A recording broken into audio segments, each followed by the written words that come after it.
Alright, we're continuing on where we left off. I should live stream this type of stuff, but I do not trust my internet.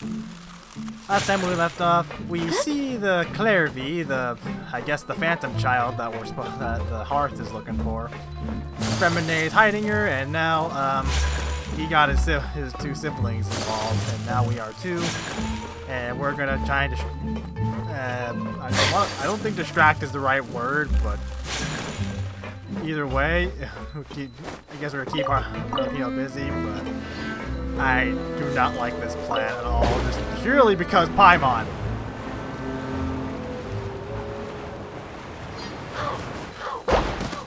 Alright, what can we expect around here? Oh, what have we here?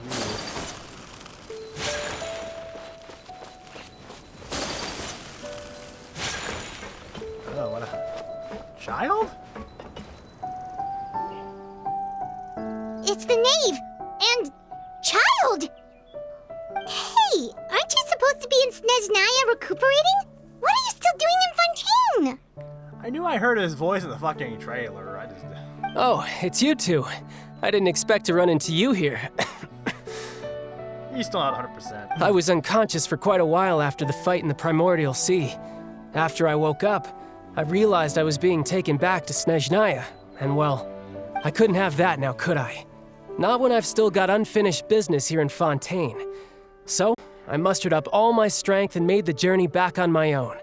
Are you gonna pick a fight with Nouvelette and Cloran? What sort of unfinished business are we talking here? It has to do with Skirk, my master. I really wanted to meet up with her, but by the time I got back, she had already left. And I see you got your vision back. I still have so many questions for her. Without any other leads, all I could do was ask the knave to help me track her down. She must have left behind some traces from her time in Fontaine. Oh, okay, so have you found any clues? I'm kinda surprised she agreed to help him. Unfortunately, no. While the House of the Hearth is adept at collecting all manner of intelligence, certain existences can still manage to escape our purview. Basically, unless Master feels there's a need to meet with me, she's not going to be found. But that problem has an easy fix. I just need to become stronger, and then... Paimon thinks you should focus on getting better first. The worst of it is over. It's all thanks to that one kid from the House of the Hearth. Elwar, I think her name was. She gave me a bunch of random potions to drink. They didn't go down easy, let me tell you. Pain and chills all over. But they really did help speed up my recovery. Some might not have been medicine. And that's good, because it looks like I really do have to head back this time. The old man's been putting the pressure on me. He sent someone to tell me I'm needed for some sort of project. Who's the old man? Project Stuja? Stuza? Yeah, that's the one. I heard Regrader's involved too. I'm not looking forward to having to listen to all his monologuing, that's for sure. Hey, maybe you could think of a way for me to stay in Fontaine for a little longer. Oh boy. Helping Linny and the others brush up on their fighting skills would be far more interesting. If you and I could spar, that would be even better. I've been waiting for a chance to see you go all out. And what a sweet little daydream that is. But I also have a role to play in all this. I'll be leaving Fontaine shortly as well. Besides, considering how little they see fit to step outside the homeland, being called on to return to Snezhnaya by such illustrious dignitaries, what a great honor, wouldn't you? One I could do without, I'd say. From what I could tell from like the one first thing we've seen of Arlecchino, I think was during Signora's funeral, it didn't sound like she had a super high opinion of the other Harbingers. Is it just Paimon? Or does it kind of seem like they're... Just casually trash-talking their colleagues behind their backs? So, dear guests of the House of the Hearth, to what do I owe the visit? Well, we just... I want to learn more about you. Right! We're super close to Linny and the others, but we still don't know much about you! Most we know is some voice lines from Wanderer and Child. Is that so? Introductions have already been made, have they not? Oh, well, you see?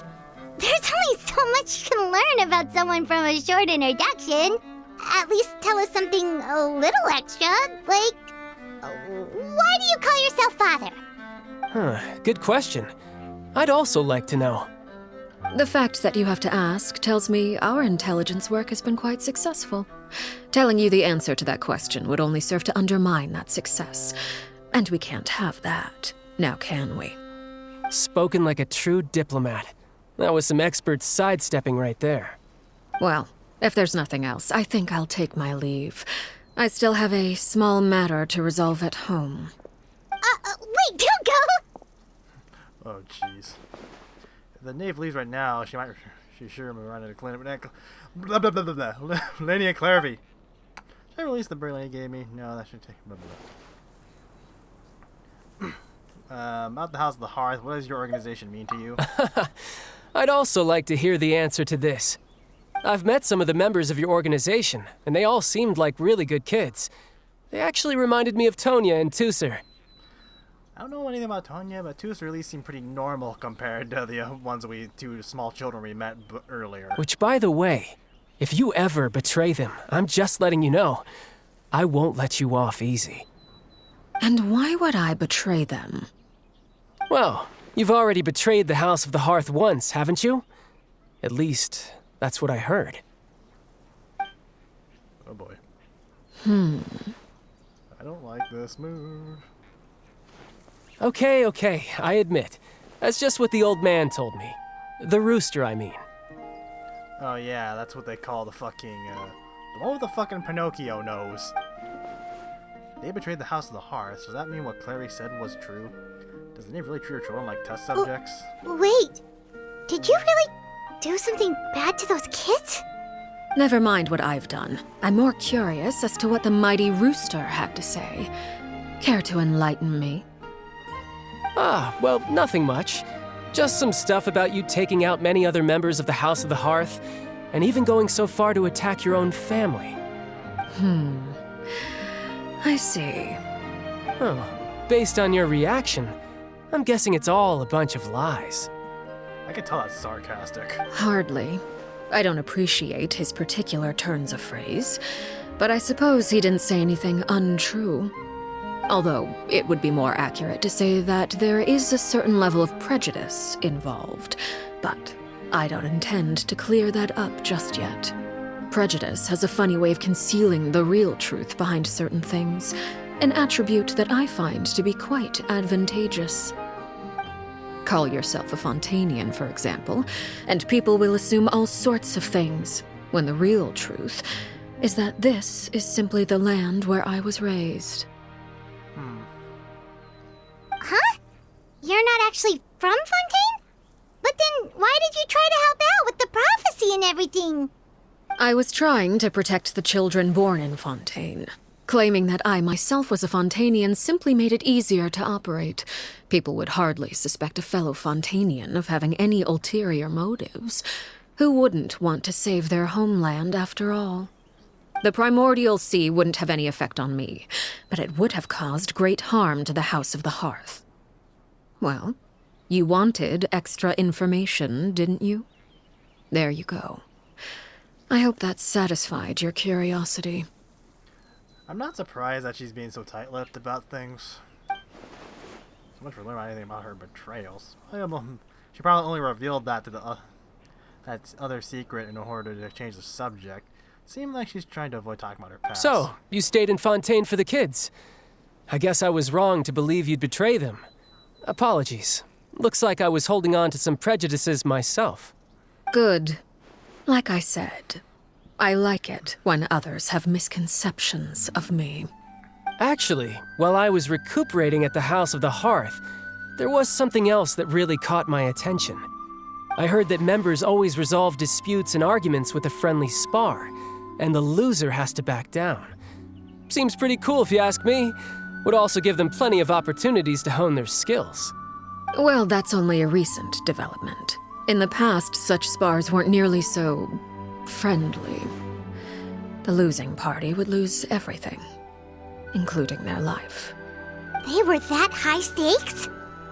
Whew, at least that's not a thing anymore.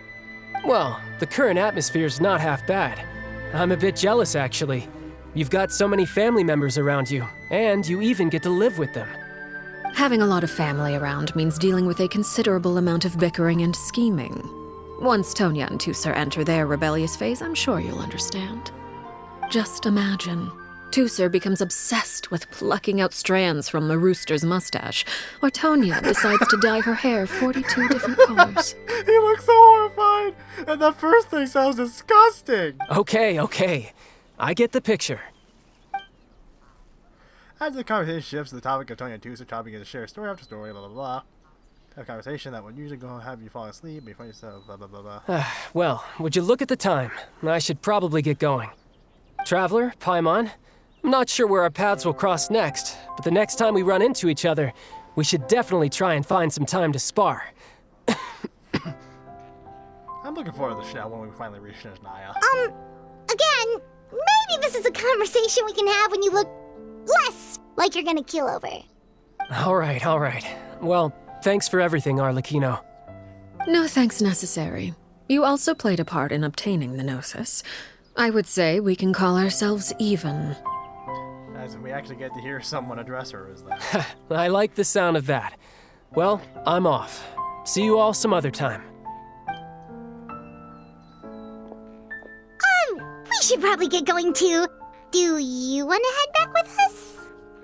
I have a feeling she knows we were trying to fucking stall or something. Oh?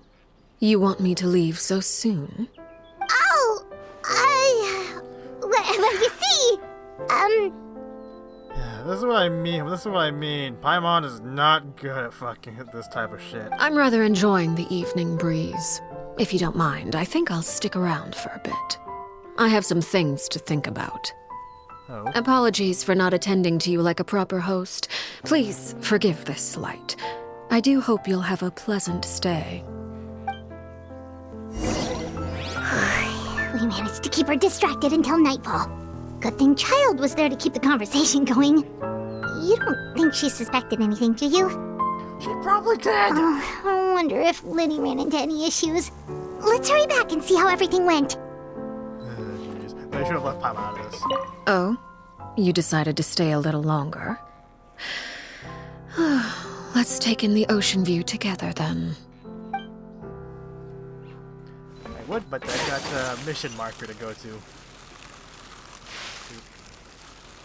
Okay, head straight back down here.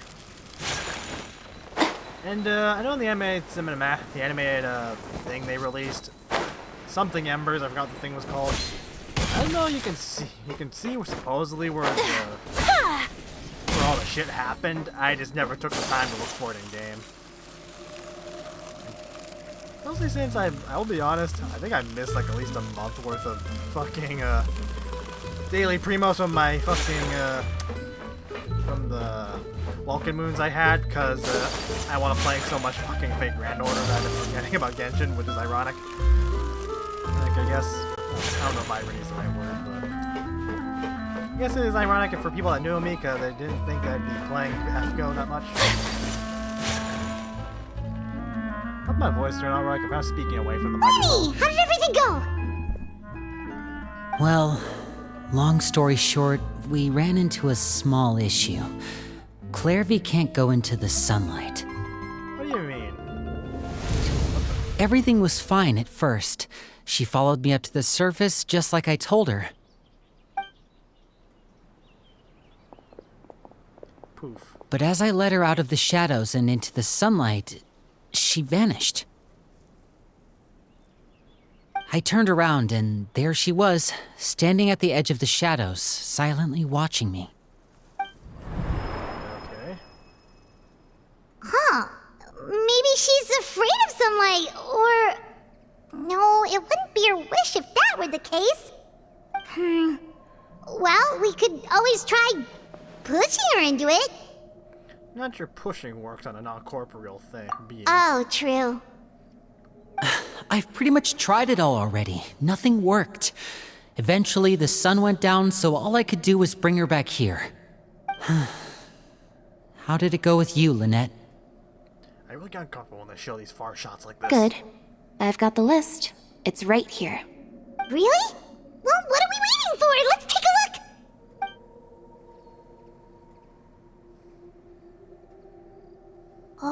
that's a lot of pages.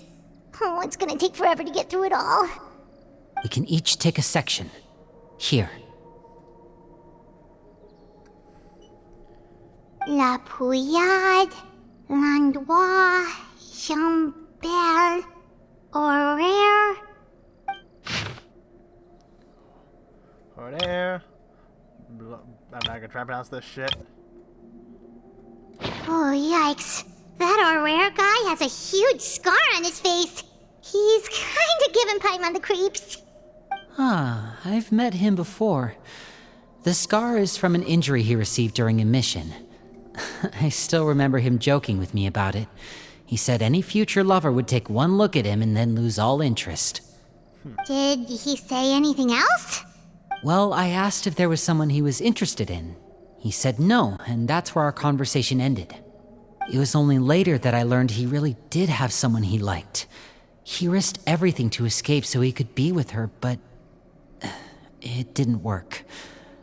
One day, Father asked to see him, and, well, I never saw him again after that. Wait, so that means the knave, It may seem cruel, but it's just one of the rules of the house. Betrayal is not to be taken lightly.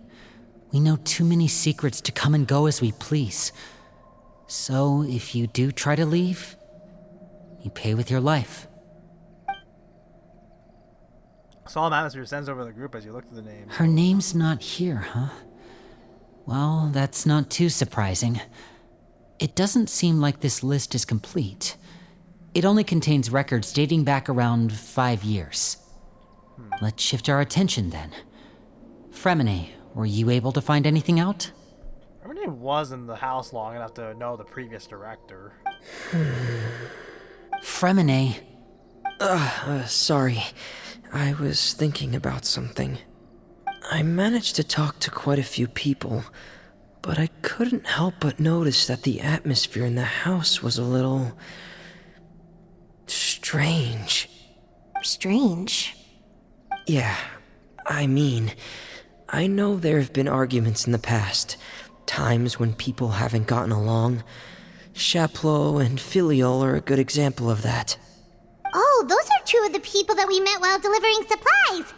Paimon can see how they might not get along. They had very different vibes, and their, interests seem to be pretty different as well.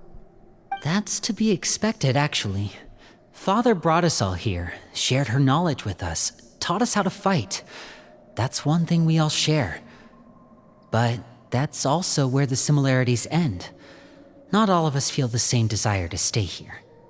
As members of the House of the Hearth, we're also considered part of the Fatui. And to a lot of people, that's an identity they never asked for.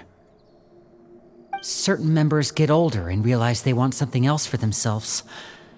But considering the rules of the house, most people would never say that out loud. People like Chaplot and Foltz are loyal to Father and her vision. They're proud to be part of the Fatui. Filial and Nantoy, on the other hand, well, they aren't quite as enthusiastic. These kinds of conflicts have always been there.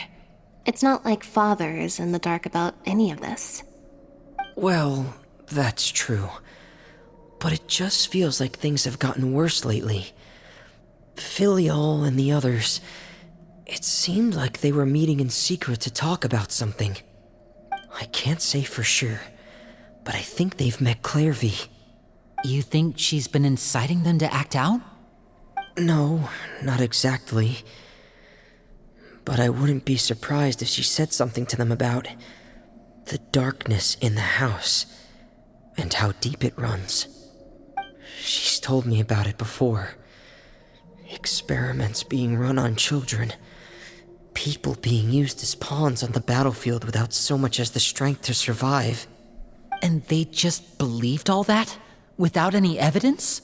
Clairvy's words probably gave them the excuse they were looking for. Whether they actually believe them to be true is secondary. This is all because of Project Stuja, isn't it? Whoa. Hold on a second. What's this Project Stuja all about, huh? This is the second time it's come up now. sorry, but I'm not sure of the details either. I only know what Father has told us, which is that it's something the Rooster and Regrader have been working on together. Apparently, it has to do with the Vatui's strategic plan for the future. Because the House of the Hearth was so successful in obtaining the Gnosis, we now have the honor of playing a key role in Project Stuja. Wait, but isn't that a good thing? Key role is just another way of saying dangerous role. To us, the whole thing is an inconvenience. Father thinks so too, but she's in no position to refuse. Their plan isn't exactly unreasonable, and they've been funneling the house a lot of funding. It's just that we'll lose a lot of members in the process. Participating in the plan, it's an honor in name only. What they're really trying to do is subdue us. The existence of an intelligence organization outside their control makes them feel uneasy. Oh. Look, if Terra plot's not big, but given how little Lenny and the others seem to know about it, I probably won't be able to learn much. And the Regrader is Pantalone, apparently, whose name I really cannot take seriously. Pretty sure that sounds like fucking Spanish for underpants, isn't it? I should keep a sharp eye out for any future dealings with the Vatuis to see what I can learn. Okay, super complicated top secret Fatui business aside, what does all of this have to do with the conflicts you were talking about earlier? Paimon doesn't get the connection. External pressure has a way of exacerbating internal strife. You can't overlook the power of fear either. People are afraid of dying, and that fear is often the impetus for a lot of stupid decisions. I thought resolving the Clairvy situation would make everything go back to normal, but it looks like things are more complicated than I thought. If we leave Filiol and the others to their own devices, sooner or later, Father will be forced to take action. We can only focus on one situation at a time, brother. You're right. Even if we confront Filiol and the others, it won't do any good. It might even make matters worse. We should focus on Clairvy for now. Well, it's getting late. We should head back and get some rest. We'll try again first thing tomorrow. Lynette, you stick with me this time. Fremine, keep a close eye on Filiol and the others. Make sure they don't do anything they'll regret. Good work today, everyone. Have a good night, and I'll see you tomorrow. I hate this camera view. Alright, rest of the temporary accommodations.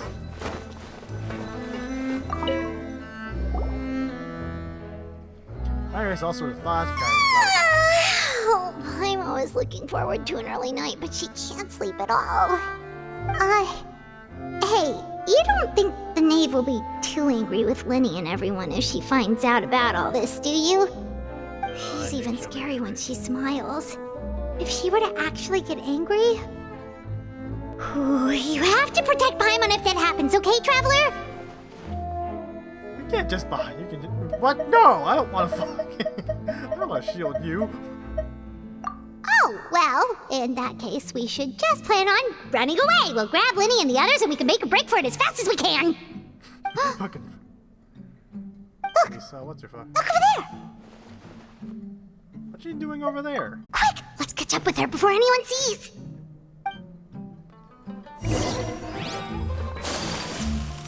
Nice boost ahead. I don't know, is your scanner drain slower while using this? I've never really checked. Oh god, okay. Over there! Did one of my game downloads start game downloads go again? Or it's because I've got the internet up on my computer. Oh, where is she going? Oh, if someone sees her, we're toast! Now, Father Ghost, Wu Tao, I need some spiritual assistance. Wu Tao, get your leeway butt over here.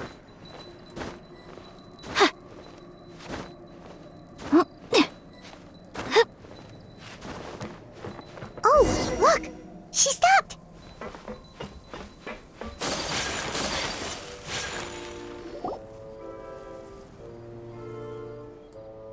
She sees the moon. Clairvy! window while no one was looking. Look how pretty the outside is. Window. If only I could have more than this. Now that I You think probably think I'm being silly, huh?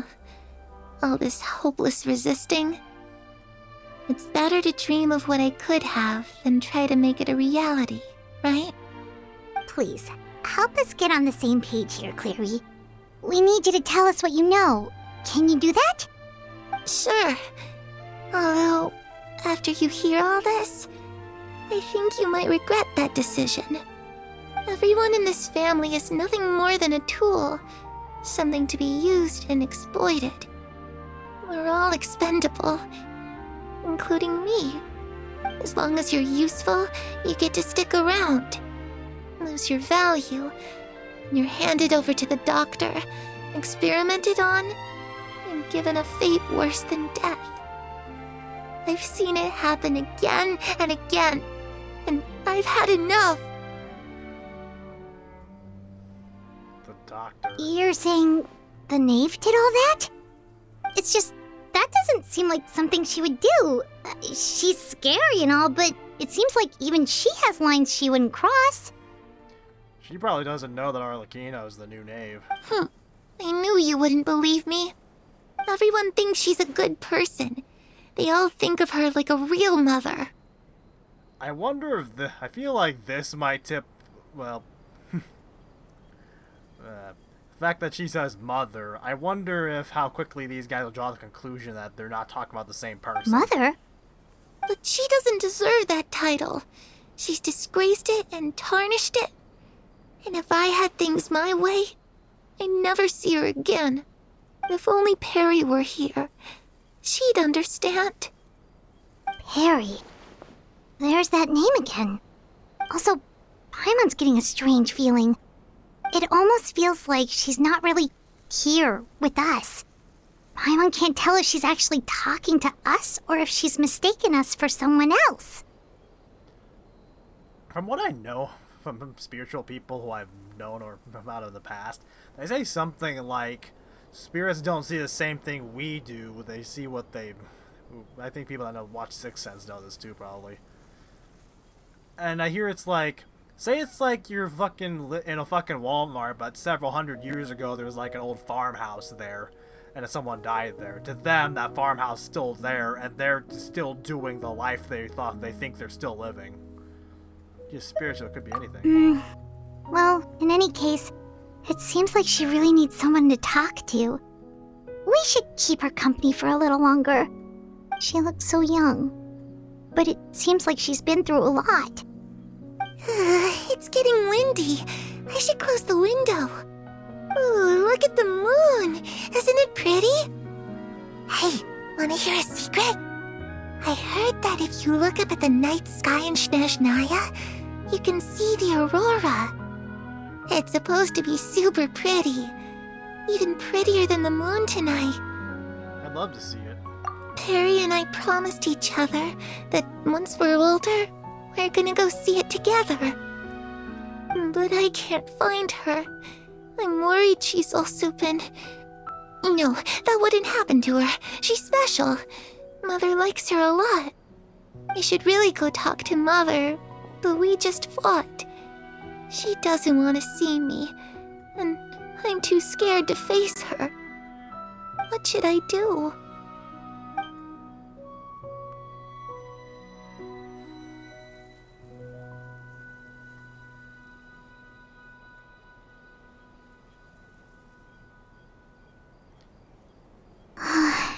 Paimon really doesn't understand what's going on with her. Well, let's head I'm back. not sure what the fuck to We've say. got an early morning tomorrow.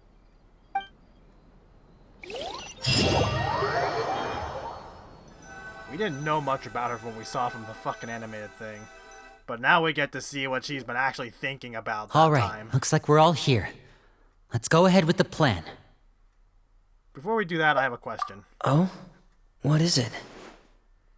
How the knave and the doctor ever worked together? What makes you ask that? Well, we kinda ran into Clairvy last night, and that's what she told us. We met the doctor back in Sumeru. He's super dangerous, and he's done all sorts of bad things. And we're close to contact with someone who fucking had some very bad experience. It's possible that Father and the Doctor have had certain dealings, but I don't think Father would work with him. We're not really on the same side, so there's not a lot of trust between them. That doesn't exactly set the stage for a successful partnership. I did hear, though, that when Father first became a Harbinger, the Doctor offered to work with the House of the Hearth. What did she say? Father rejected most of his proposals, except for one. It had to do with some sort of secret experiment. Secret experiment? Could that be what Clairvy was talking about? I don't think so. I don't know any details about the experiment itself, but I do know it's an entirely independent operation. The Doctor only proposed a direction for the research. That was the extent of his involvement. I still don't think that counts as working together. The details of the experiment are confidential, but complete records are kept on all participants. That doesn't seem to be the case with the situation Clairvy referred to. I know you don't agree with some of the Fatui's methods, and I'm not asking you to.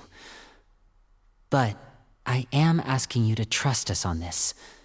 The House of the Hearth has its own principles.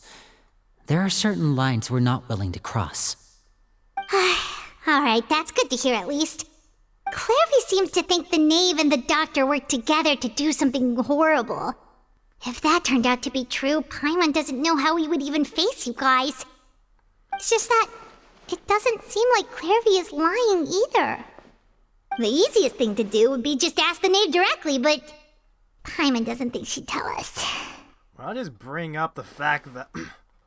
Why not ask about the fact she called the mother? She called the fucking director mother. Although at this point they probably don't understand they probably don't know the connection yet. Father didn't come back last night. She's probably still near the shore. We'll be counting on you to distract her. She's seriously just looking there that long. Lynette, you're with me. Fremine, you know what to do. Be on your guard, everyone. All right, let's get to it.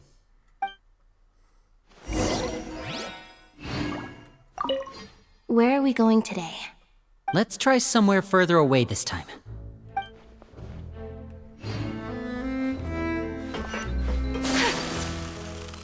I'm just starting to wonder when they'll actually start putting the pieces together.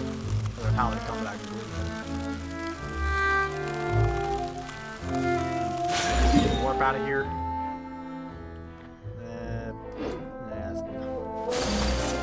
No, I'll just go. I'll just go this way.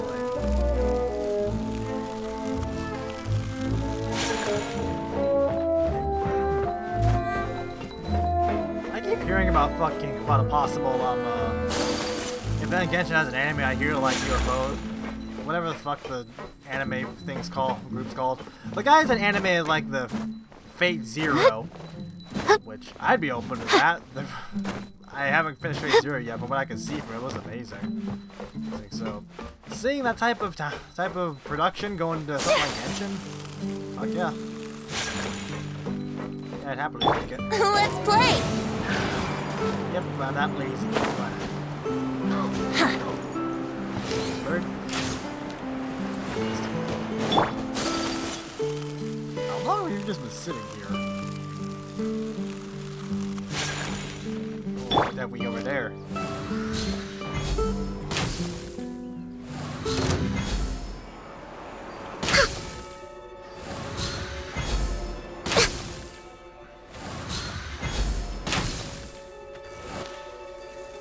Got him!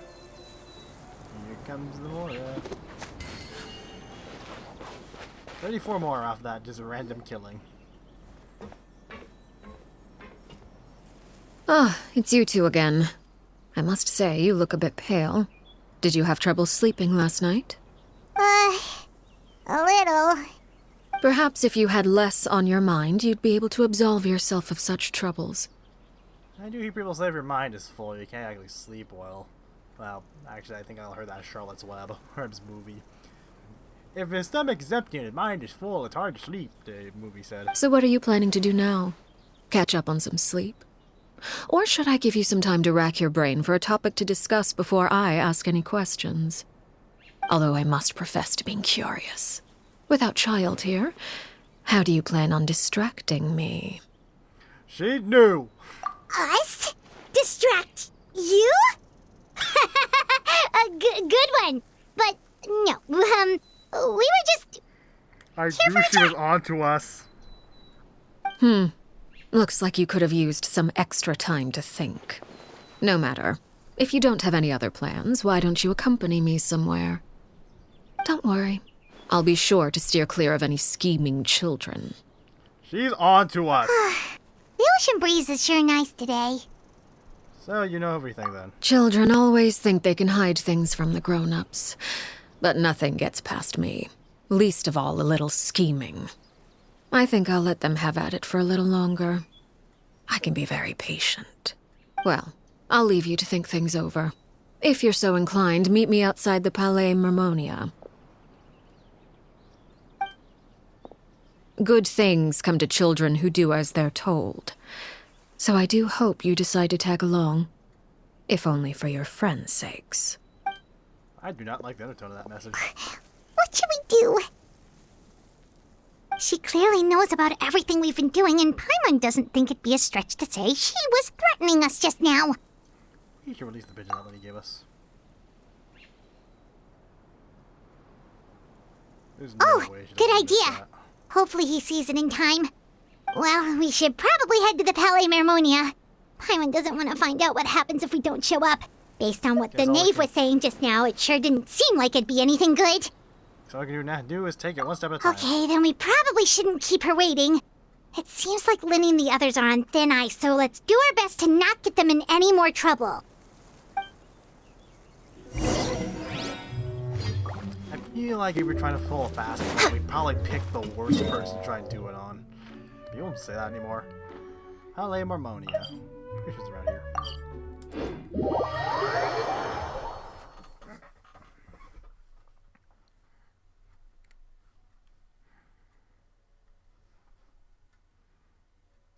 A place where we first met Fremine, was that the House of the Hearth's new operations, or is it somewhere else? Seeing as we still have some time before my meeting, we might as well enjoy some pleasant conversation while we wait. Fucking fly. I'm glad to see you get along with my children. Being surrounded by good companions is necessary for a child's development. Very true. You're not planning on doing anything to them, are you? That's not exactly a good question to say if you're trying to avoid suspicion. I assume you're referring to Lenny, Lynette, and Fremine. Yeah, she knows. Although, there's that situation with Filial and Nentoy as well. It appears quite a few people have been acting out lately. No matter. I'm not one to discriminate. All those who betray the house meet the same fate. There are no exceptions. Does that mean you're going to kill them? Oh, are you here to beg for their lives?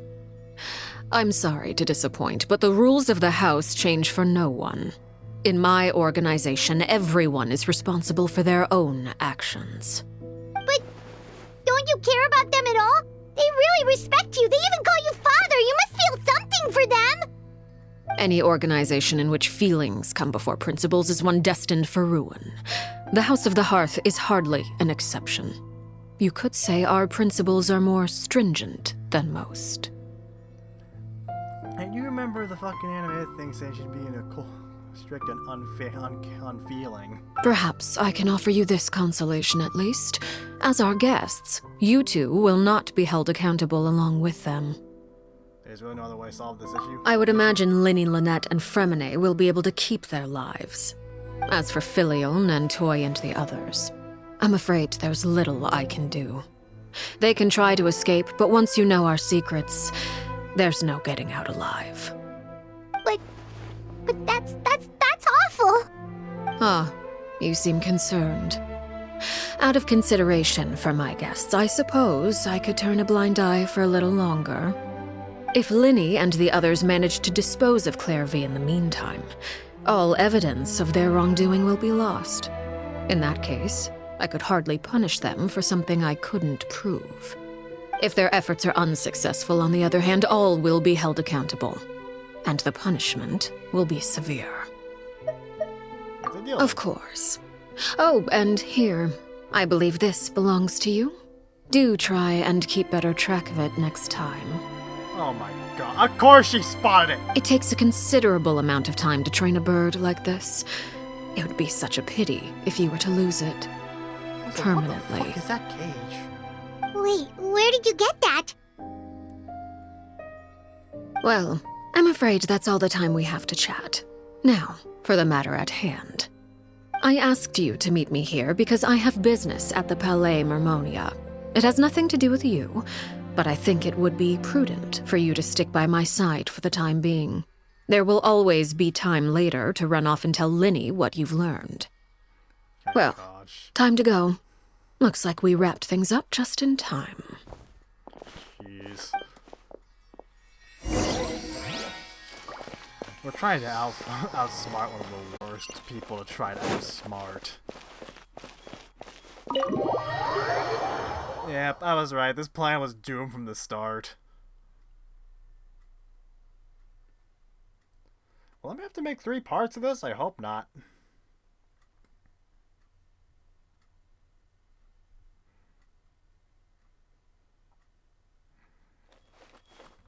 I've also been in this building.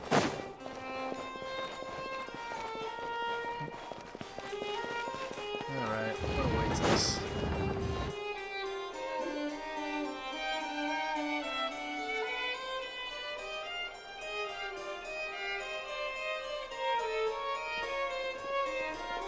It's been a while, Monsieur Neuvillette. I must say, I wasn't expecting my meeting request to be approved quite so quickly.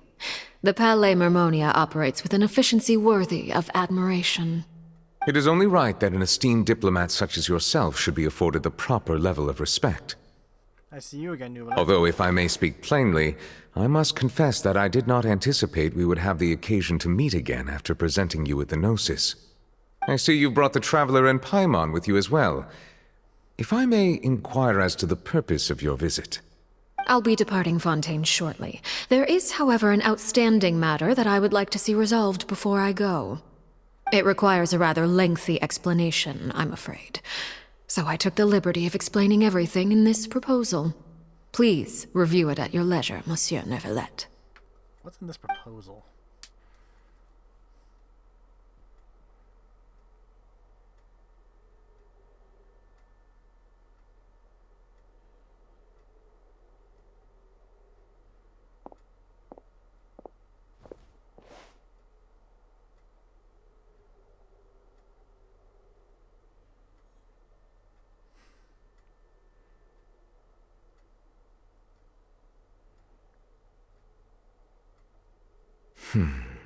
I understand your request. However, at the risk of causing offense, I must admit that I fail to see why you would wish for such a thing. I heard you have a certain fondness for water tasting, Monsieur Neuvillette, so allow me to use water as an analogy. A family is like a large body of water with countless rivers flowing in and out. As someone who watches over this system, I would hope that each river that flows from the source will eventually reach the ocean.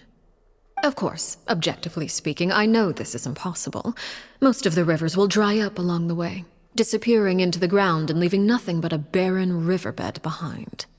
Not all rivers are destined to reach the ocean, but I would not see their existence rendered meaningless.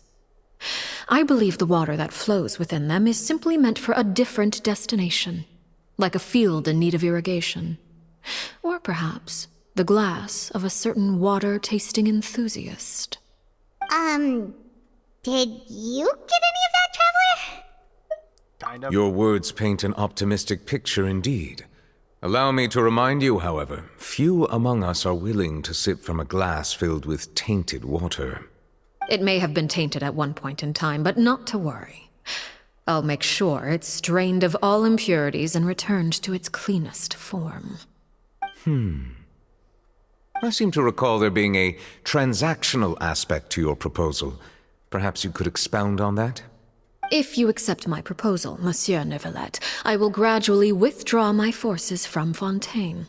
And, unless absolutely necessary, I will no longer carry out any special missions within Fontaine.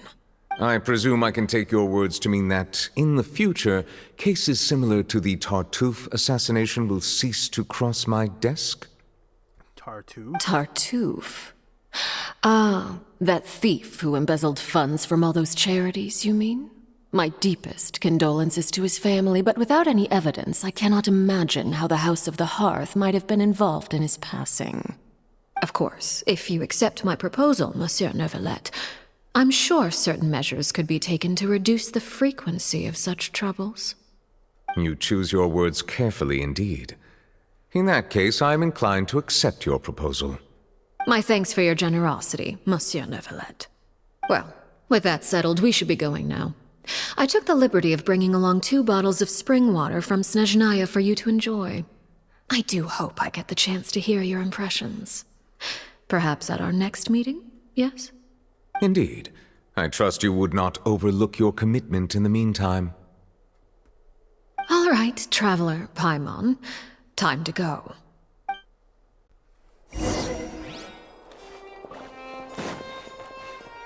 What did you got to say?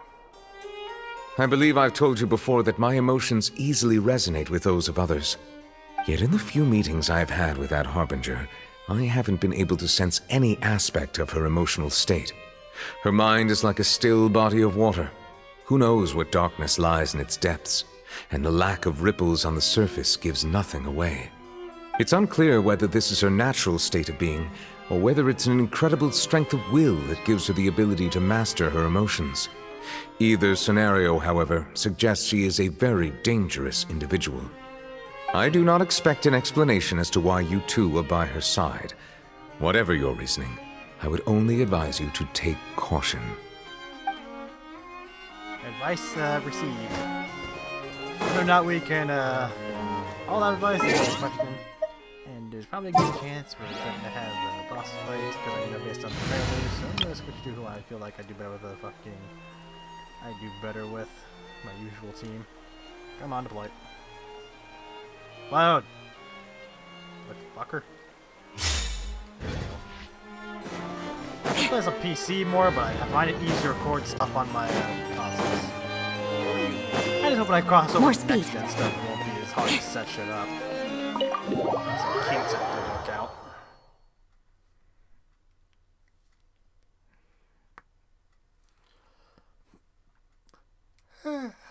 I should be in bed right now. It's past again. They're 1 midnight to 3 in the morning is the usual time I record shit. That way, most people are asleep. No one's playing with the dog outside my room, so you don't have to hear like through my door.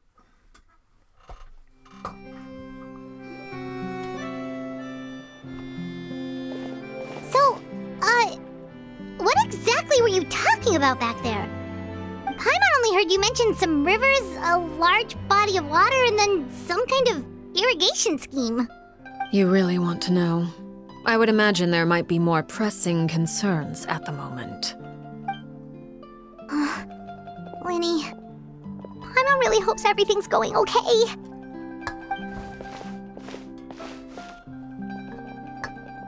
Oh, Paimon recognizes that look. You've got your thinking cap on, don't you, Traveler? He seems really relaxed, but he doesn't seem to be joking. Joking earlier when she said those who betrayed were going to pay with their lives. I think she's serious about punishing those kids. Should we stop her? No, there's something else we should figure out first. She knows. We may as well just ask what we heard from Clairvy.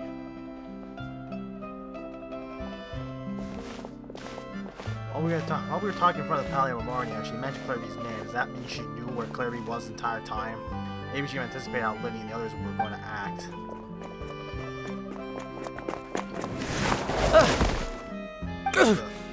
Oh, shoot. Are you alright? Oh, jeez. I'm so sorry. I was so focused on selling these papers, I wasn't looking where I was going. I also wasn't paying attention. Well, let me make it up to you at least. Here, take this paper. On the house. You look kind of familiar for some reason. Oh, you don't have to give us anything. It's that guy we mentioned. Please, I want to. It's not like I'm short on supply. All the extras will be useless come tomorrow anyway. It's my fault, really. I was just trying to bring home some extra mora for the family, but I bit off more than I can chew. I haven't had many takers today, so I'm still swimming in papers. What's going on here? Nothing much. I just ran into your friend here on accident. I should probably get going, actually, so... Hold on. Of course, I'm happy to compensate you with mora, it's just... I don't have any on me at the moment. I'll take 3 papers. Here. Your payment. Oh! Thank you for your patronage. If only I had the chance to run into such generous customers every day. I should probably just take on a smaller inventory, though, right? I'm getting married soon, so sometimes it's hard to not get ahead of myself. Anyway, I should head out. Goodbye! Well, now that my affairs are settled, we should take the boat back to Poisson. We've even acquired some light reading to enjoy along the way. Actually, why don't we stick around for a little longer? Jeez, Paimon needs to learn to speak. Speak more eloquently, or at least more convincingly. Paimon just realized how hungry she is. She can't head back to Poisson on an empty stomach. Trying to get a free meal out of the name. It appears you two are under the impression that delaying our return will somehow alter the situation in your favor. I'm sorry to ruin your fantasy, but your efforts are meaningless. That being said, I could be persuaded to give Linny some extra time.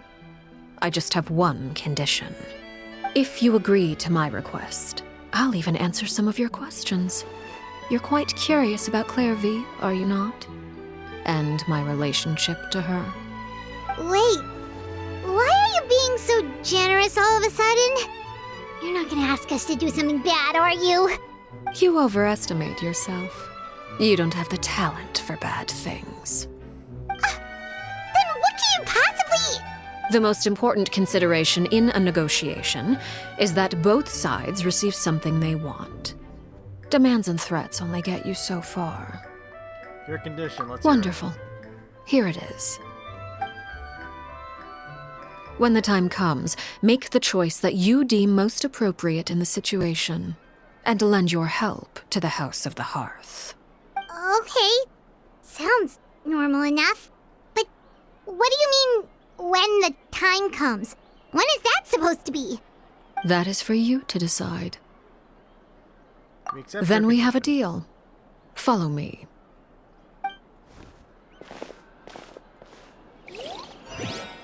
Jeez. Very... Wait, do I keep going till the fucking... the nameless ruins? Oh, I know where they're going. I'm gonna teleport someone a little closer. Why are they so far away from each other? Why can't there be one like right here or something?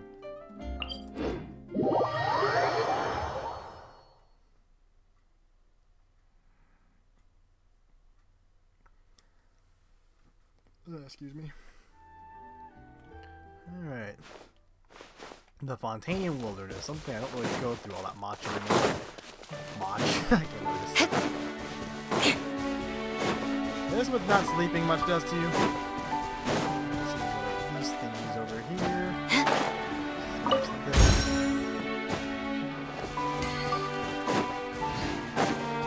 And, Mora. More speed. Someone that can go faster. Well, I kind of guess, but this is hot. Close enough to the border that makes me oh, this place. Wait, is this something I can interact with over here? Oh, this thing.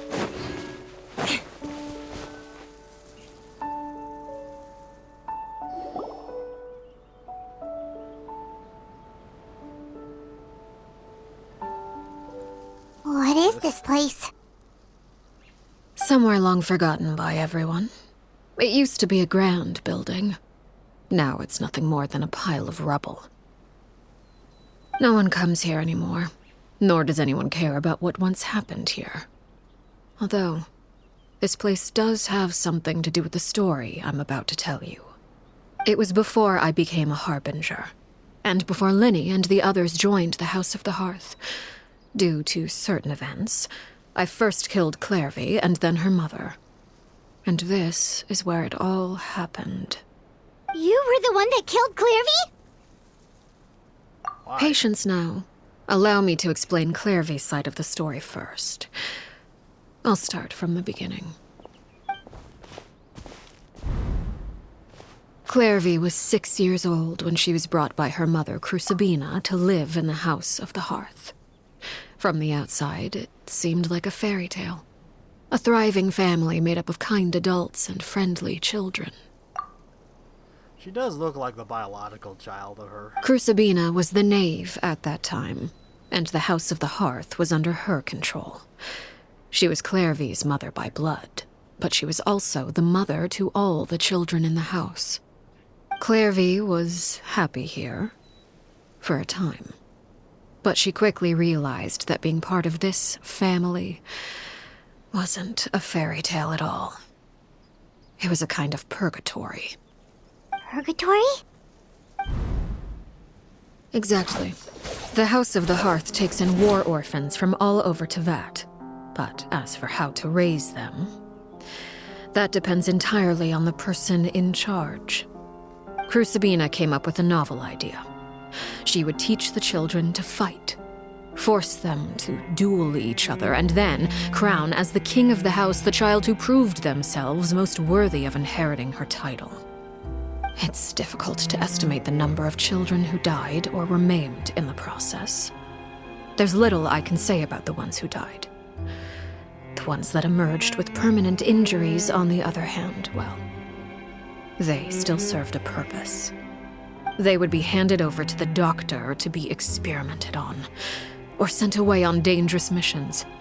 Nothing more than tools to be used and then discarded. So those were the experiments Clairvy was talking about. But what actually happened to her? You said that Clairvy was Crucibina's daughter, so if Clairvy tried to convince her to stop what she was doing, Crucibina probably would have listened, right? Probably not. Despite being Clairvy's mother, Crucibina cared little for her daughter. She forced Clairvy to join the House of the Hearth only as a means to demonstrate her own impartiality as a mother, to prove that she treated all her children equally. Clairvy did try to convince her mother to change her ways, but it was to no avail. After her efforts failed, the only other option was to rise up and try to fight back. Unfortunately, the other children had already been thoroughly indoctrinated into the illusion of happiness Crucibina had created. Of course, there was one exception. Someone Clairvy's age who knew the truth about the House of the Hearth. Her name was Peruere. Perry? Wait, the friend that Clairvy mentioned? Friend, huh? I suppose we can call her that for now. Clairvy was a cheerful and passionate person with a tenacious spirit. Peruere, on the other hand, was rather cold-blooded. Her cold-blooded nature allowed her to see through Crucibina's facade. Yet, it was also this cold-bloodedness that prevented her from acting against it. At least at first. While Clairvy longed for freedom, Peruere was convinced that, amid all the fighting and violence, she would make it until the end.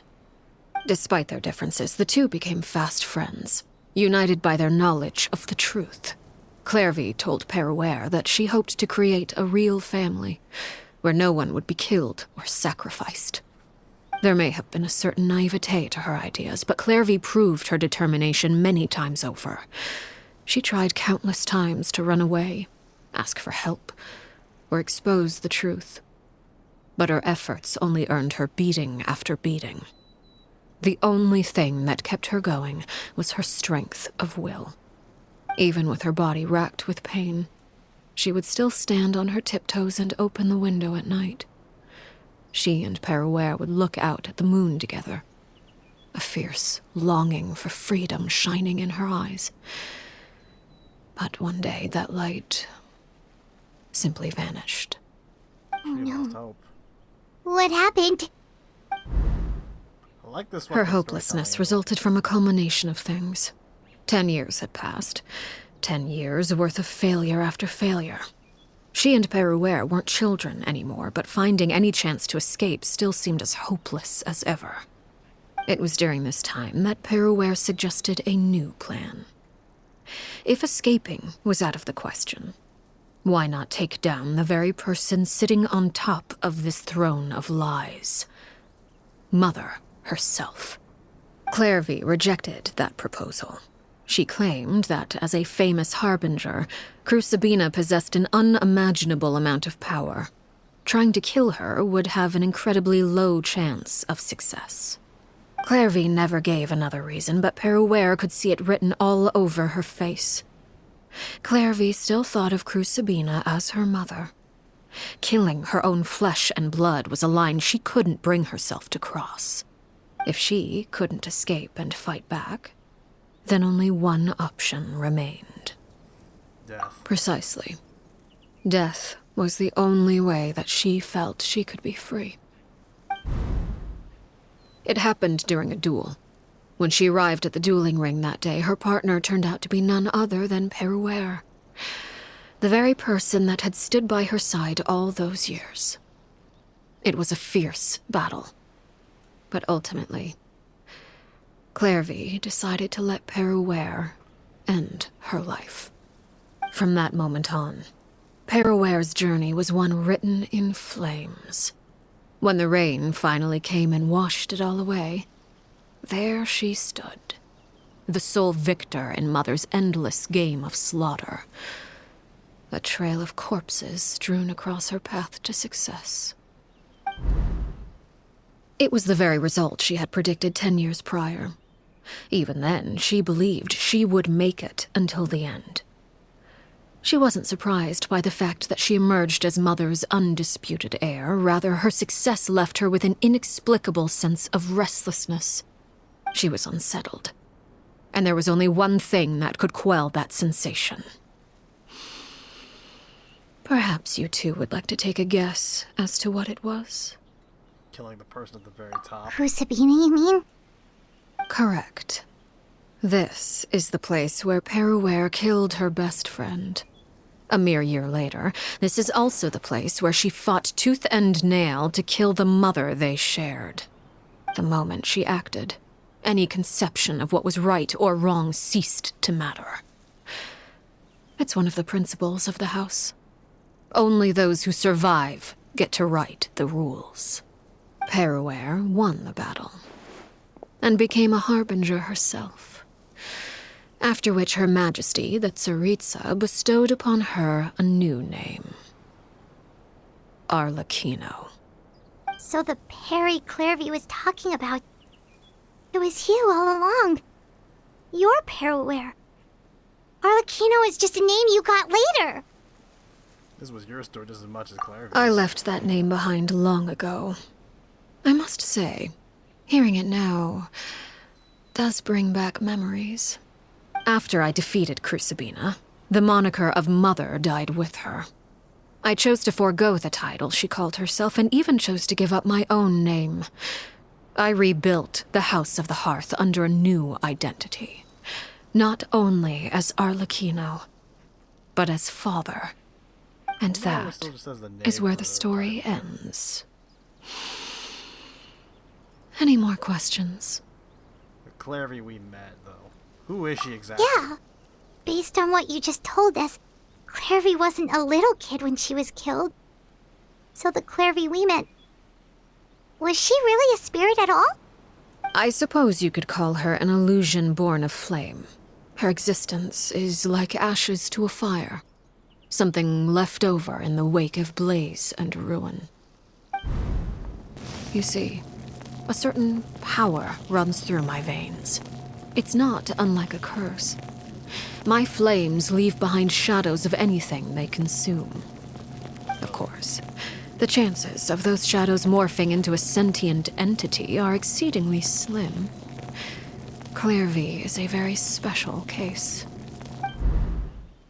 Clairvy died when she was 16 years old, but what emerged from the flames was her 6-year-old self. Her appearance wasn't the only thing affected. Most of her memories were lost to the blaze as well. Memory is a mysterious thing indeed. Losing a portion of your memories will alter your sense of self. Lose 10 years' worth, however, and it would be like living in the past. Like returning to a version of yourself that never grew up. No wonder Paimon got such a weird feeling when we were talking to her. Perhaps I should put it this way. Clairvy is someone trapped in time. It may seem like she exists with us in the present, but she truly lives in the confines of her own past. So if all of that is true, then you must have known about Clairvy for a long time. Indeed. She's a rather volatile and unstable entity. Sometimes she would look after the children. She's even saved some of their lives. But other times, she would hide from me and become obsessed with revealing the truth about the house to anyone who will listen. Shadows don't have the capacity to learn or grow. Any new information they encounter is quickly forgotten over time. Your attempts to expose Clairvy to sunlight, they failed, yes? The reason is actually quite simple. In Clairvy's mind, the house is impossible to escape, and it is this very perception that traps her there. But no matter. All I have to do is kill her again, and all will be resolved. I don't anticipate so much as a single speck of ash will be left behind this time. Wait!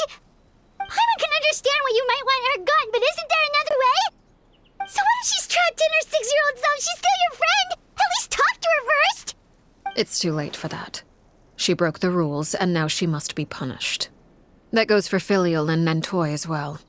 She's had quite the effect on them. I hope you understand. The difference between Crucibina and myself lies in our formulation of the rules, not our policy for enforcing them. Upholding the rules without question is a trait we both share, because that is how a household should be run. Whoa. Is this really what you want to do? Whatever could you mean? Don't you want to say a proper goodbye at least?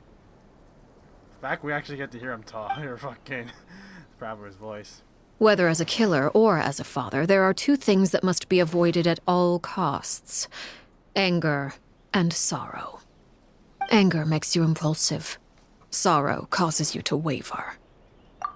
Well, it appears it's about time to proceed. Before we arrived, I told some of my well-behaved children to bring our troublemakers here by nightfall. I do believe I've kept my end of the deal. I gave your friends quite a bit more time. As for what happens now, we'll just have to wait and see. Oh boy.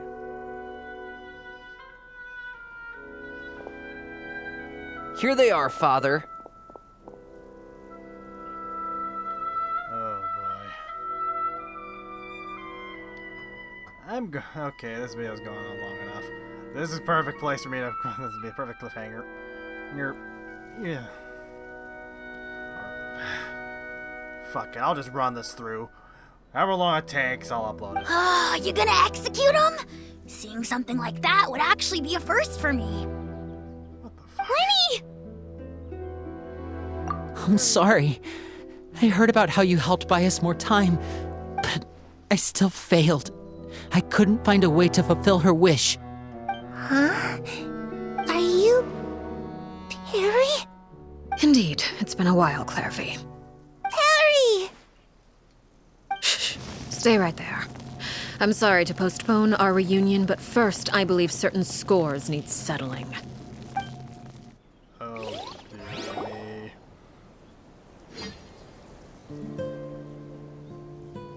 Father, let me explain. Out of my way. Father!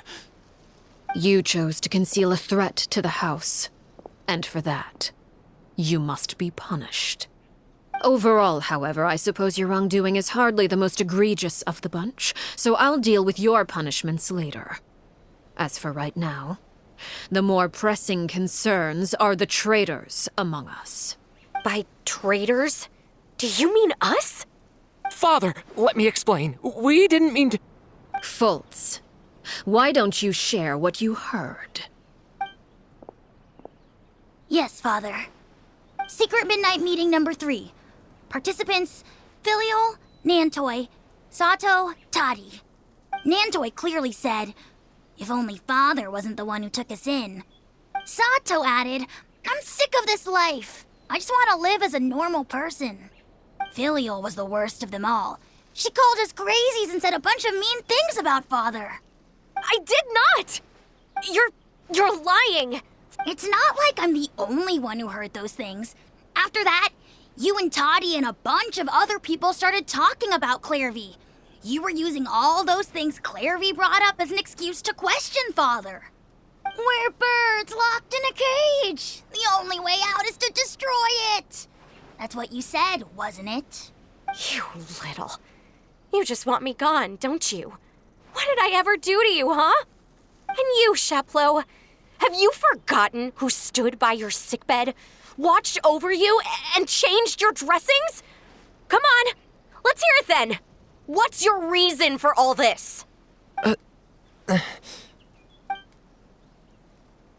You're wrong, Filial. We don't want you to die. You're our family. Liar. You wouldn't be doing this if that were the case. So why? Why have you backed us into a corner? We all live in the House of the Hearth. You know the type of work we do, Filial. A single betrayal can cost dozens of us our lives. It's not like it's never happened before. That kind of thing is hard to forget. That's why the House of the Hearth cannot tolerate any form of betrayal. Ever since we came to Poisson, you've had 7 secret meetings. A lot of the things you talked about really crossed the line. You've been spying on us for half a month? Wait a second. Now that I think about it, the move to Poisson was just a way to make it easier to spy on us, wasn't it? Because we were all in one place. You've had this planned all along. Filial, Nantoi, I'm sorry.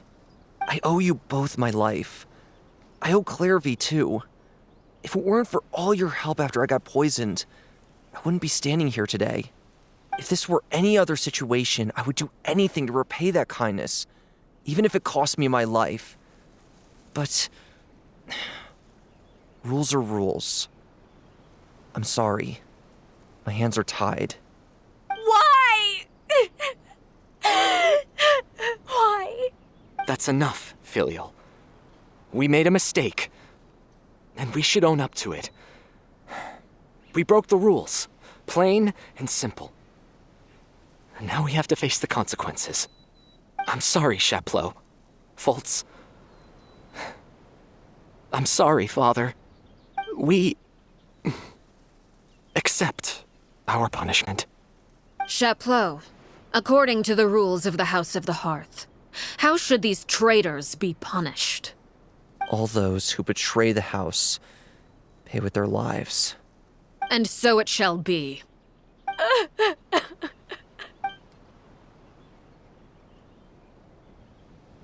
Who's doing the deed? Father, please wait! Something you want to say, Linny? Please reconsider, Father. What Filial and the others did, does it really count as betrayal? We all come from broken families. From the very first day we joined the House of the Hearth, we wanted nothing more than to make it a real home. But the truth is, none of us know what a real home should look like. I'm not saying I have all the answers. All I know is this. Killing Filial and the others may uphold the rules, but doing so will only bring us further away from being a real family than we've ever been. So please, Father, please reconsider. I agree with Linny. Father, please. Linny, you...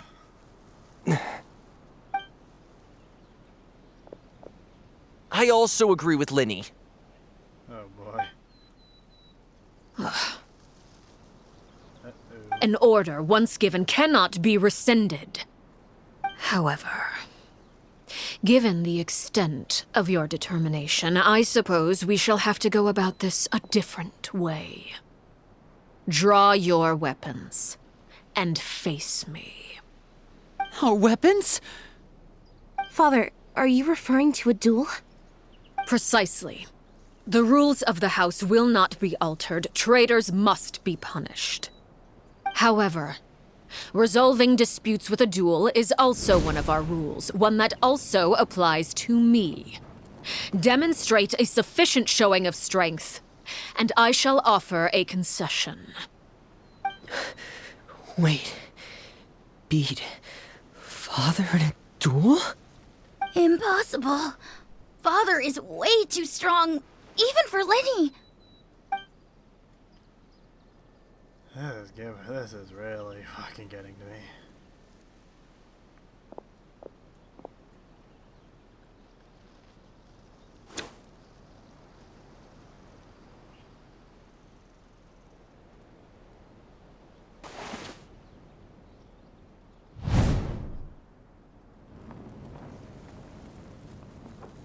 Did you hear that, Traveler? Lenny and the others have to duel the knave. What should we do? Can they really win something like that? If they lose, those people from the house are really gonna be executed. Hey, are you listening? Shut up for a second. Is executing them really what she wants? Don't you want to say a proper goodbye at least? Anger makes you impulsive. Sorrow causes you to waver. Back then she never answered my question. But that makes the answer pretty obvious, doesn't it? Looking at that expression on her face, she seems really serious about this. Guess that means there's no chance she's throwing the duel on purpose, huh? There's no way the knave will lose on purpose. When guests are around, families are often on their best behavior. And any disputes are less likely to escalate. When the time comes, make the choice that you deem most appropriate in the situation, and lend your help to the House of the Hearth. She meant What's wrong, Traveler? Hey, where are you going? She didn't. Traveler? I'd like to see for myself what the fourth of the Fatui Harbingers can do. You're asking to join the duel against the knave? If that's okay. I'll allow it. We do have a ready-made dueling ring at our disposal, after all. All I would advise is this. Keep a firm grasp on your weapon, and give it your all. Any less, and you may just lose your life. I'm terrified what this boss fight's gonna be. Thank God. I would say I'm shaking, but fuck. This is heavy. I'm out of soda.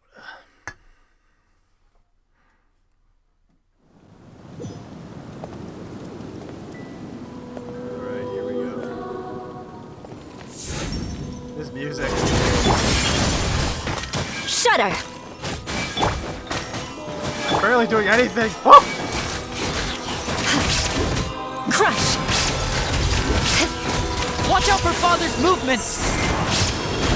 I've got where I'm gonna shield, kind of. Oh boy, yo, yo, yo. Now that's more like it.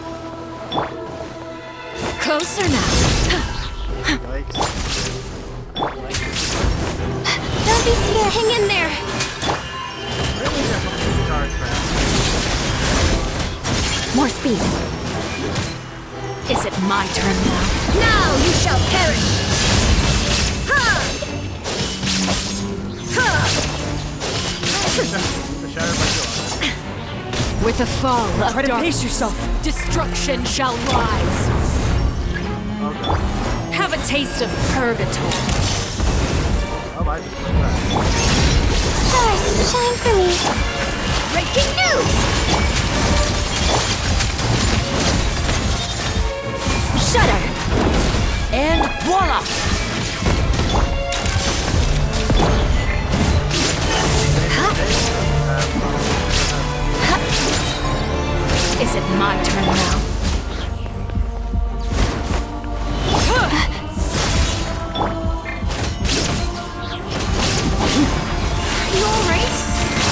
I don't know. I don't feel Rack alright. and ruin. Is it my turn now?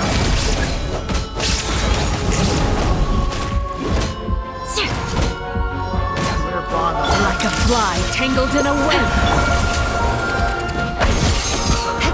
I really have to draw my blade. And with these rising flames.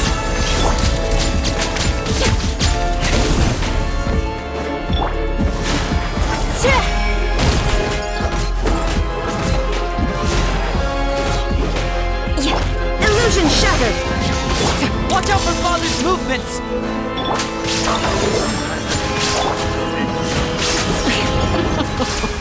Look at me. Trapped like a bunch of helpless animals. Not bad.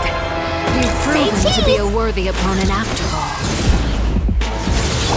You alright? One I've had. How amusing.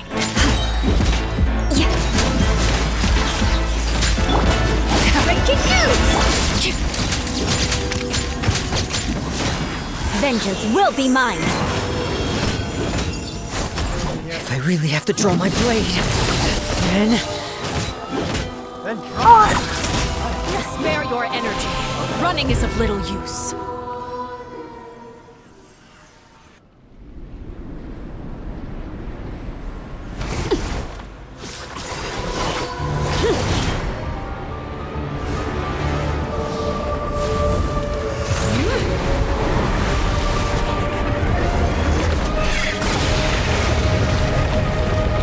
There's no way people don't notice this.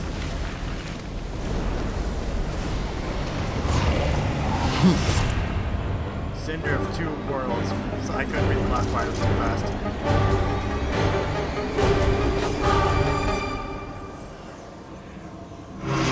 Good grief! My conscience has been seared away. My blade is all that remains. Beg for mercy. Hold that pose! now's our chance! Over here! Oh, we're here too.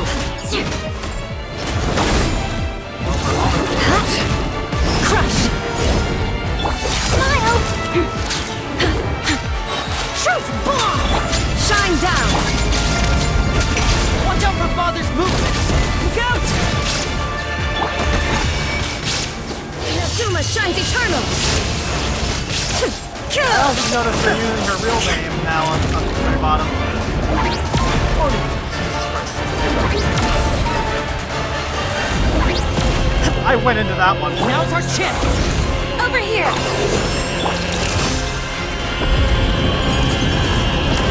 The sun and moon have set. Only ruin remains. Legit? Take these photos to the Steambird! Watch out for Father's movements! Look out!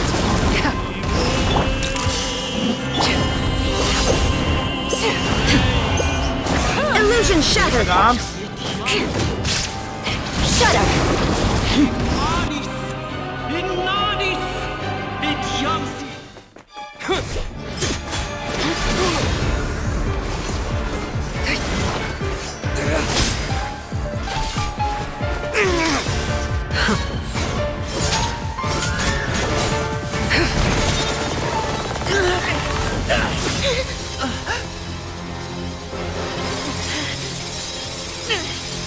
You should know better than to crowd in one place.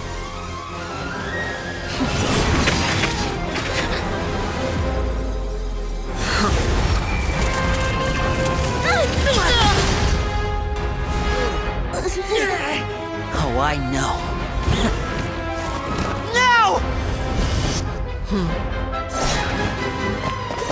I'm sorry, Father!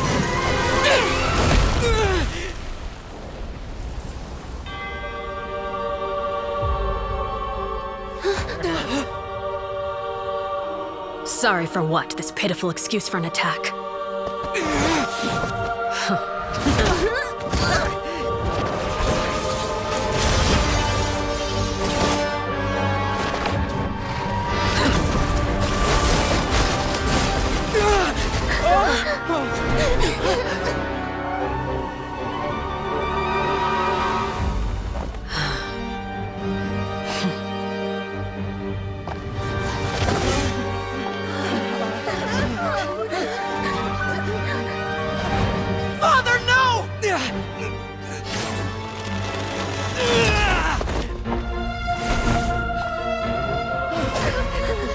made it out, did you? You're stronger than I expected.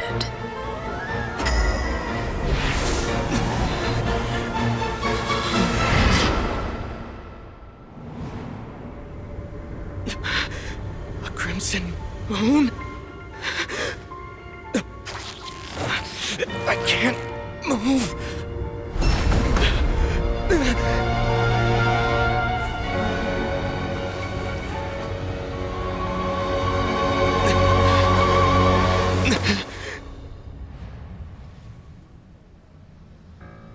Still, not strong enough to beat me.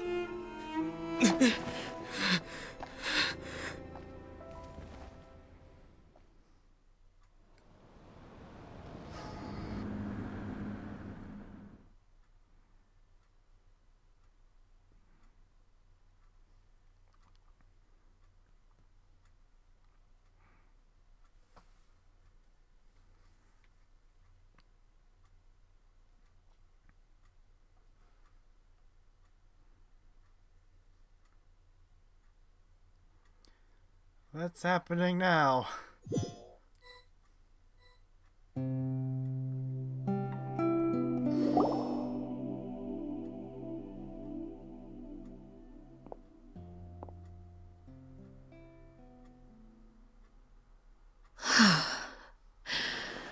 I believe we can end things here. It's not often that we get to enjoy the company of guests, after all.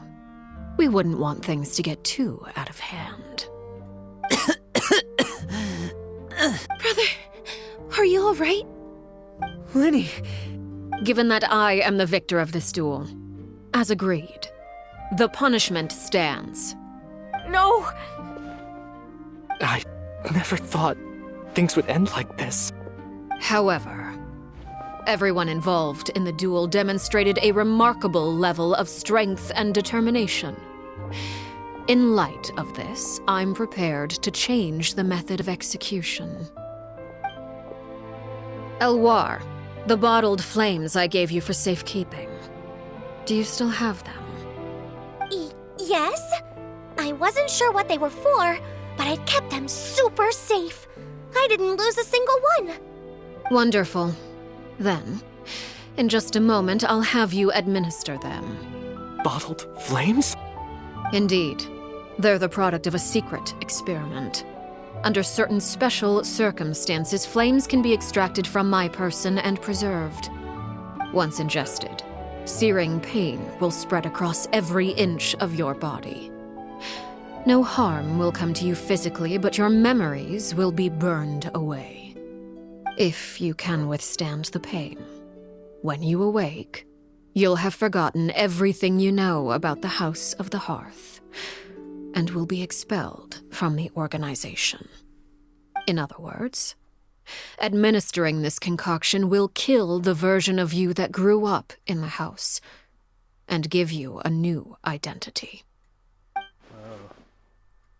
So that means the young man I thought looked familiar, the one selling newspapers outside the Palimornia, he must have the same horror we saw on the list of executions. He wasn't killed at all. Memory is a mysterious thing indeed. Losing a portion of your memories will alter your sense of self. No. If my understanding of the name is right, she really thinks of that as killing them. The horror that lived in House of the Hearth is dead. The one that remains is simply a normal person living out his life with his beloved. Even so, it's much better than actually ending their lives. You're just letting us go, Father? You misunderstand. Memories are extremely important. Once consumed by flame, the version of you standing before me will die, and our secrets will die with you. So no, I don't intend to just let you go, because the person who survives will be nothing but a stranger. Even so,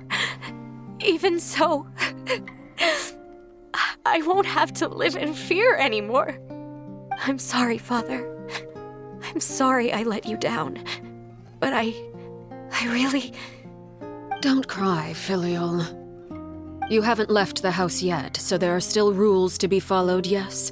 Remember what I taught you. Anger makes you impulsive, sorrow causes you to waver. Don't let yourself be controlled by your emotions. Of course. I'll remember. Dry your tears, and go pursue the life you really want. Yes, Father. Chaplot, Foltz, Elwar, take them back to Poisson. And bring Lenny and the others as well. I prepared 3 extra vials of bottled flames. As for whether to take them, the choice is yours. Goodbye, children. The next time we meet, I will no longer be your father. Thank you for all you've done for the house. I hope you have bright futures ahead of you. She's severing her ties to all of them. I have a feeling these 3 aren't going to accept that. Father. Are they? Let's go.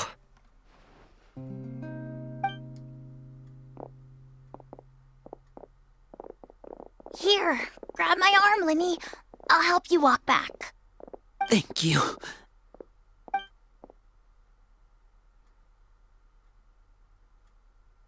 Clairvy.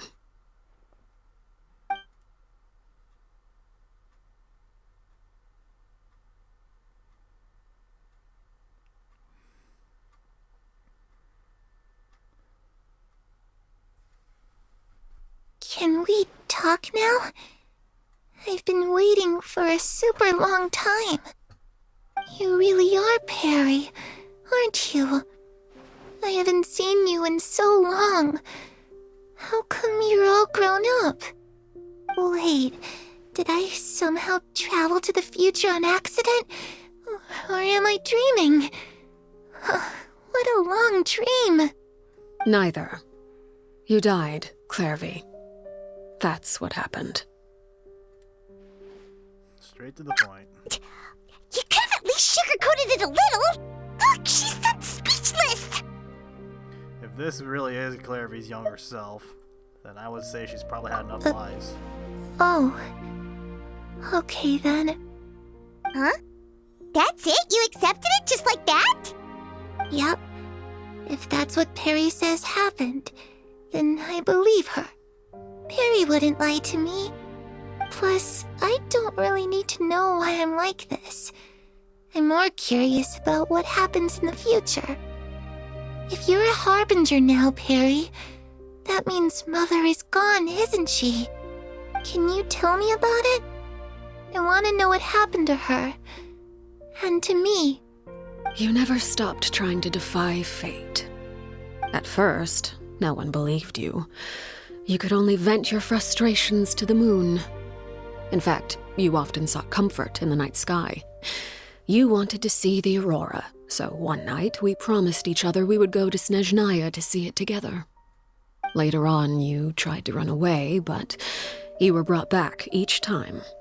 Mother spared your life, but it wasn't out of kindness. Instead, she decided to make an example of you by slowly torturing you over time.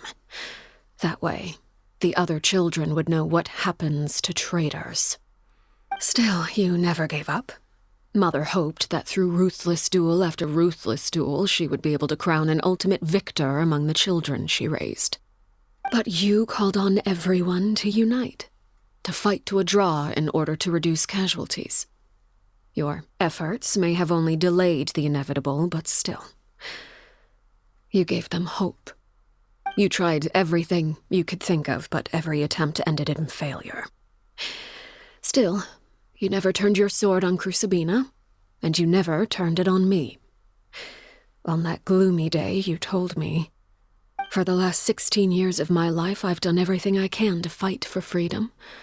But now, I realize that the only freedom I truly possess is the freedom to choose to die." I never imagined I would say something like that. I must have been feeling really worn down. But somehow, I still think I understand. According to Mother's plan, only one of us was going to make it until the end. And I always hoped that person would be you. If I could do it all over again, I still don't think I would make a different choice. Even when I first met you, I knew you'd be able to do what I couldn't. Is that so? Even now, I'm not sure I truly understand what kind of freedom you were trying to pursue. But as the head of the House of the Hearth and as the children's father, I've tried to give them the most basic of freedoms. The freedom to choose their own fate. It's something I discussed with the Eudex of Fontaine. The children who want to leave the house will have their memories wiped clean of all secrets pertaining to the organization. In return, they will be allowed to live a normal life in Fontaine without being prosecuted for their past. Of course, I won't simply hand freedom to them on a silver platter. They have to fight for it and prove themselves worthy of it. Only freedom that is earned has true value. That's more than enough. That's exactly the kind of life I was fighting for. You know, Perry, I think you're a pretty amazing king, and a really great father, too. I'm really happy that you're the one who took over the house. I guess I do have one regret, though. I still haven't seen the outside world.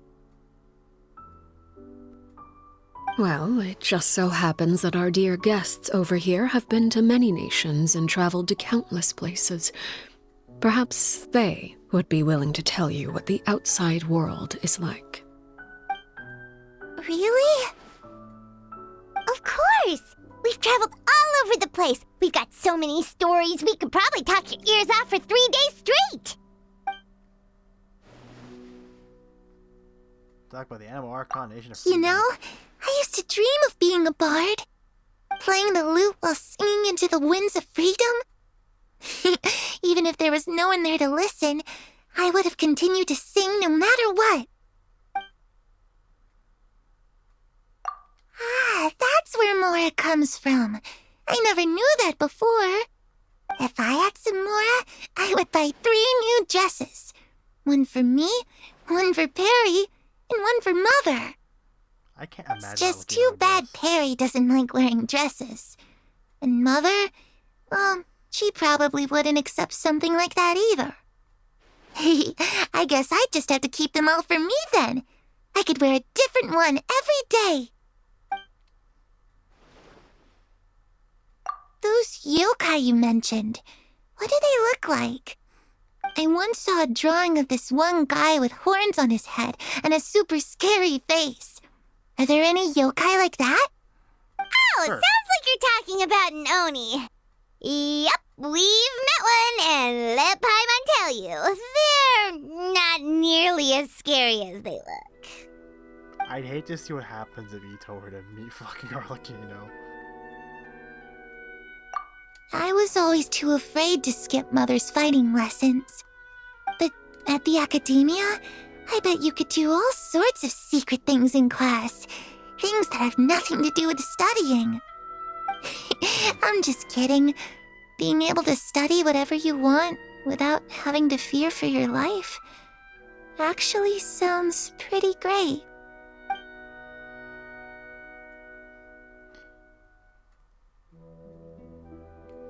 The situation was super dangerous. Lenny and Lynette were accused of committing a crime, and they were going to have to stand trial at the Opera Epicles. Oh no, that must have been hard for all of you. What happened next?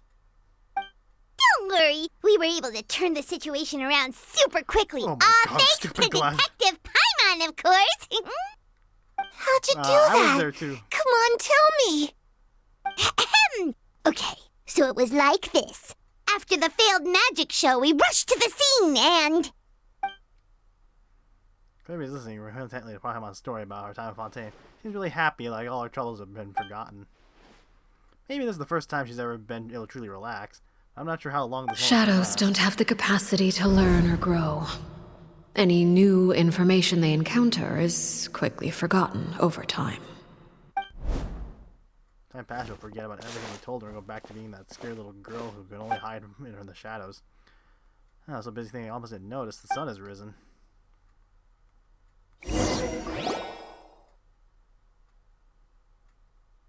Cutscene loading.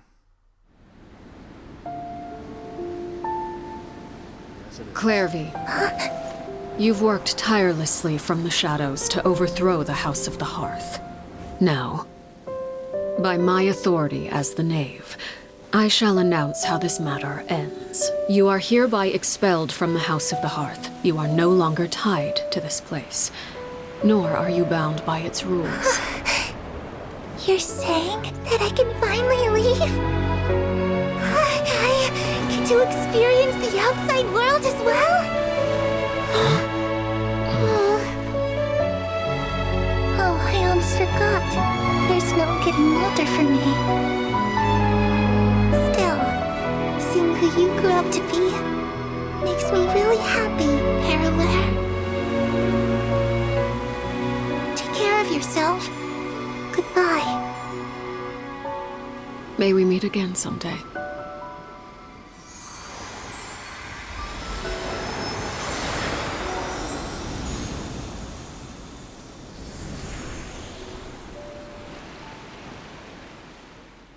Clairvy.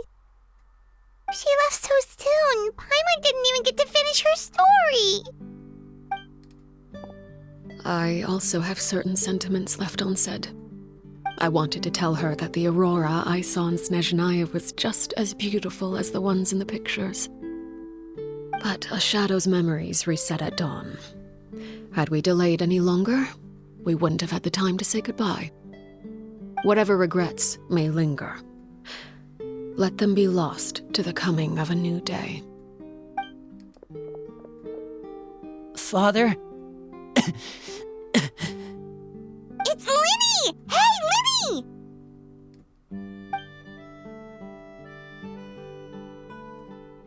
What is he doing back here? Let's go check it out.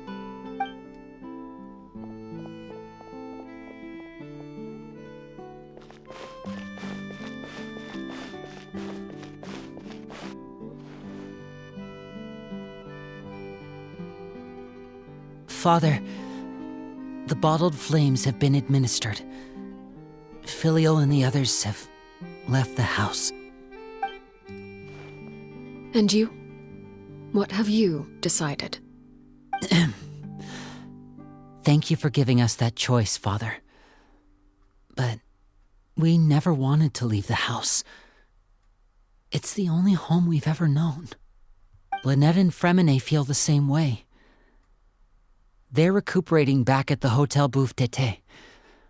But I decided to come back and tell you where we stood. I'm sure you're well aware of the expectations I have for you. I want you to follow in my footsteps and become the next king of the house. Yet you seem to have different ideas. I must admit, I'm rather surprised by your decision to stay. There's nothing wrong with choosing to live a quiet life. Leading this organization is a heavy responsibility, one not so easily carried by someone forced onto the throne. I just never understood what you saw in me. What made you believe I was deserving of that throne? You're brave, talented, and, most importantly, you cherish your family. You would do anything to protect them, even if it costs you your life.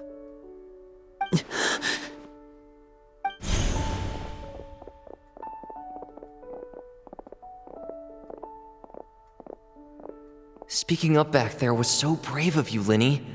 It's all thanks to you that we were able to convince Father to back down. You're a hero, Linny. Hero? Father is the real hero. Had Father gone all out during the duel, there's no way I would have walked away with my life. She must have had it all planned from the beginning, from the very moment she suggested a duel. I'm not deserving of that title. I'm not strong enough or smart enough. You're wrong. In my opinion, all you need to be deserving of the throne is conviction and the necessary strength to act on it.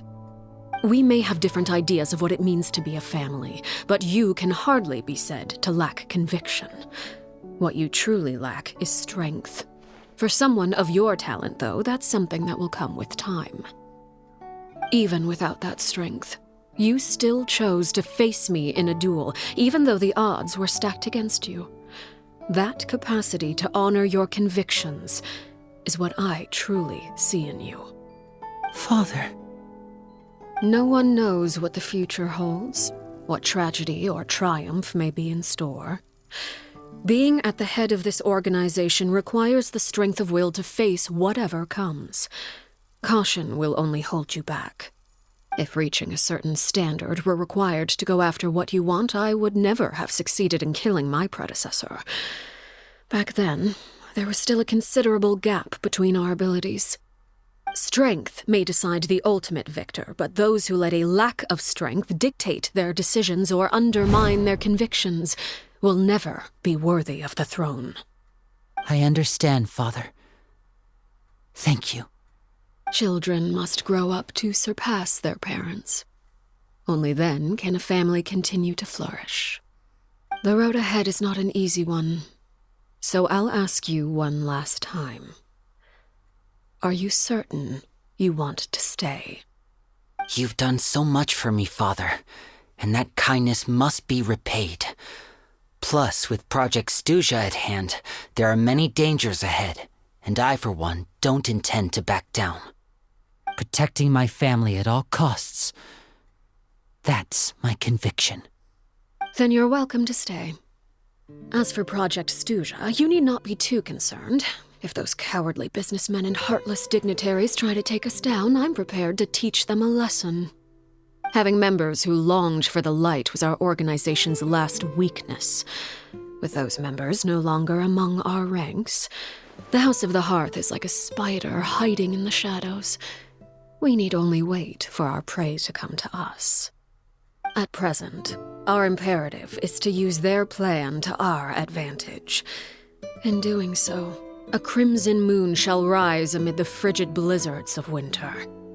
No demonstration of loyalty shall go unrewarded, and no sacrifice shall be in vain. As for the two of you, whether we meet again as friend or foe, I'll remember the camaraderie we shared in this moment. No matter how arduous the journey ahead, I hope we both reach our desired destination.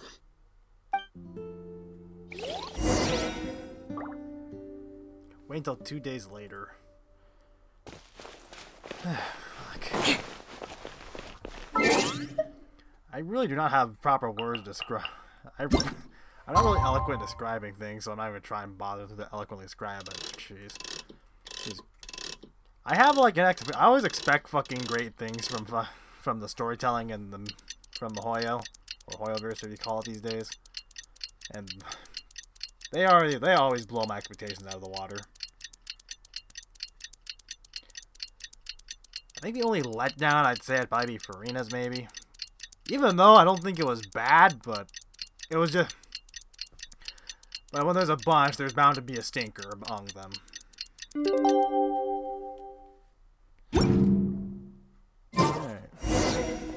Linny say that Lynette and Fremine were recovering at the Hotel Bouffe d'été? Oh, Paimon wonders how they're doing. Maybe we should go check on them. I know I said keep going until the thing ended, but I'm gonna wrap it here because I think anything that's close to 2 hours will be way too long to fucking get on YouTube in a matter of reasonable time. Anyway, stay tuned for the conclusion.